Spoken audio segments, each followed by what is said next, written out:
আমার মুসলমান ভাই বোনদের জানাই আমার মুসলমান ভাই বোনদের জানাই আসসালামু আলাইকুম, আমার হিন্দু ভাই বোনদের জানাই নমস্কার। আপনারা কেমন আছেন? আশা করি সবাই ভালো আছেন, আমরাও ভালো আছি। আপনারা কেমন আছেন কমেন্ট করে জানাবেন। প্লিজ একটা লাইক দিয়ে দেবেন, লাইক দিতে কিন্তু পয়সা লাগে। সব বলে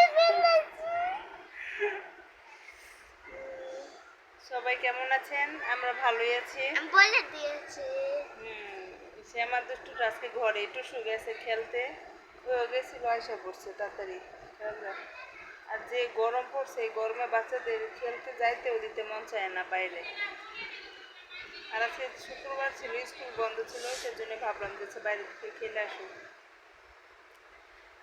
আবার অনেকদিন পর চলে আসলাম ছোট একটা ব্লগ নিয়ে। আসলে সময় পাই না, তো ব্যস্ত থাকি, এই জন্য কন্টিনিউ ব্লগটা করা হয় না। যখন এই সময় আজকে বিকালে আমি আর শ্যামা ঘরে, তো ভাবলাম আমি আর শ্যামা একটা ছোট ভিডিও বানিয়ে নিই।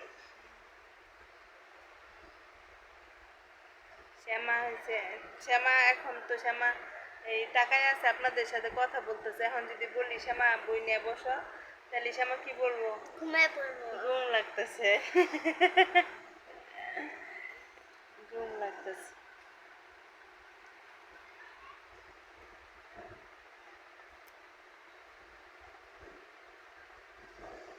আবারও সূর্য গরম, গরমে আবার আমাদের স্কুলটা বন্ধ দিয়ে দিলে ভালো হইতো না?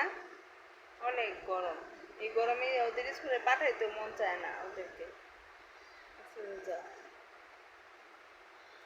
সামনে তো ঈদে আসতেছে, ঈদে বন্ধ দিবে, আবার অনেক দিনে বন্ধ দিবে। 1 মাস। 1 মাস কম বন্ধ দিবে। সামনে ঈদের বন্ধ, ঈদের পরে আবার পরীক্ষা, এসএসসি পরীক্ষা। আপনারা সবাই আশীর্বাদ করবেন এবং দোয়া করবেন আমরা যাতে পরীক্ষাতে পাস করি। আশীর্বাদ আর দোয়ার আগে হয়েছে ভালো করে পড়তে হইব, ভালো করে পড়লে এমনি পাস করবা। বেল্ট লাগাও ভালো করে।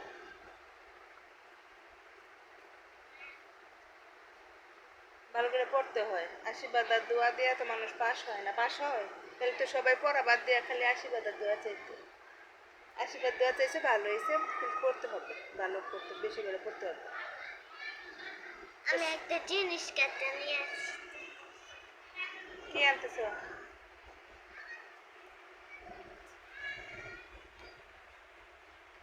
তো সবাই ভালো থাকবেন, সুস্থ থাকবেন। আজকে এই পর্যন্তই। আমাদের জন্য দোয়া করবেন, আমার বাচ্চাদের জন্য সবাই দোয়া করবেন, যাতে তারা ভালো থাকে, সুস্থ থাকে।